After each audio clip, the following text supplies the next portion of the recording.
નમસ્કાર, real power ન્યૂઝમાં આપનું હાર્દિક સ્વાગત છે। હું છું કૃષ્ણા પટેલ ને આપ નિહાળી રહ્યા છો રિયલ પાવર ન્યૂઝ।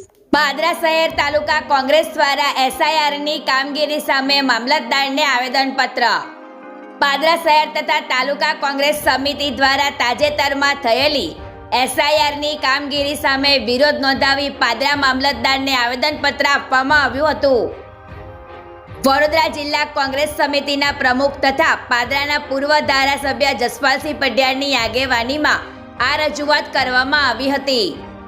કોંગ્રેસ પક્ષ દ્વારા આરોપ લગાવવામાં આવ્યો કે એસઆઈઆરની કામગીરી દરમિયાન ભારતીય જનતા પાર્ટી દ્વારા ફોર્મ નંબર 7નો દુરુપયોગ કરી પસંદગીના મતદારોને ટાર્ગેટ બનાવી તેમના નામ મતદાર યાદીમાંથી કાઢવાની કાર્યવાહી કરવામાં આવી રહી છે।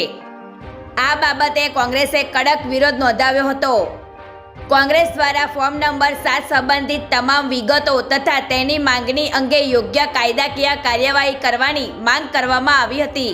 સાથે જ પાદરા વિધાનસભા વિસ્તારમાં મતદારોની સંખ્યા ઘટાડવા માટે કરવામાં આવેલા જથ્થાબંધ વાંધાઓની નકલ કોપી પણ માંગવામાં આવી હતી। આ કાર્યક્રમમાં તાલુકા પંચાયતના વિરોધ પક્ષના નેતા હાર્દિક પટેલ, પાદરા તાલુકા કોંગ્રેસ સમિતિના પ્રમુખ હિતેશભાઈ પરમાર, વડોદરા જિલ્લા પંચાયતના સદસ્ય અર્જુનસિંહ પઢિયાર સાથે પાદરા શહેર અને તાલુકાના કોંગ્રેસ કાર્યકરો મોટી સંખ્યામાં હાજર રહ્યા હતા। કાર્યકરો દ્વારા ભારે સૂત્રોચ્ચાર અને પ્લેકાર્ડ સાથે મામલતદાર કચેરી ખાતે વિરોધ પ્રદર્શન કરવામાં આવ્યું હતું। પ્રકાશ પટેલનો report, real power news, Padra.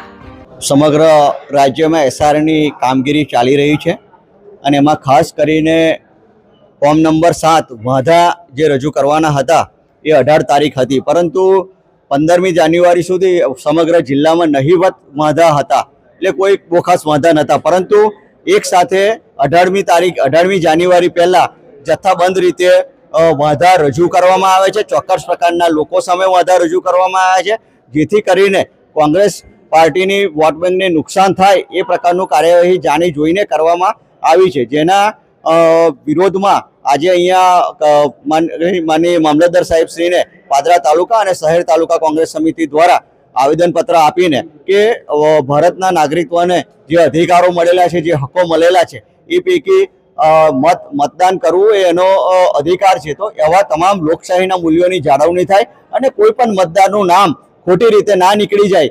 અને જે આવા પ્રપંચ કરી રહ્યા છે એવા લોકોને ખાસ કહેવા માગીશું કે ચૂંટણી સામસામે ખેલદિલીથી લડી લેવાની આવે, આવી બાયલા વેળા કરવાના ના આવે।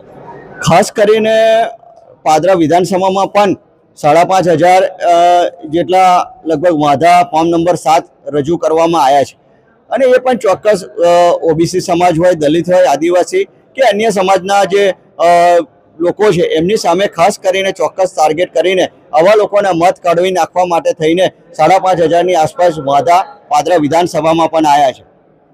ગુજરાતી સમાચારો ઘરે બેઠા નિહાળવા માટે રિયલ પાવર ન્યૂઝ ચેનલને લાઈક કરો, શેર કરો, સબસ્ક્રાઇબ કરો।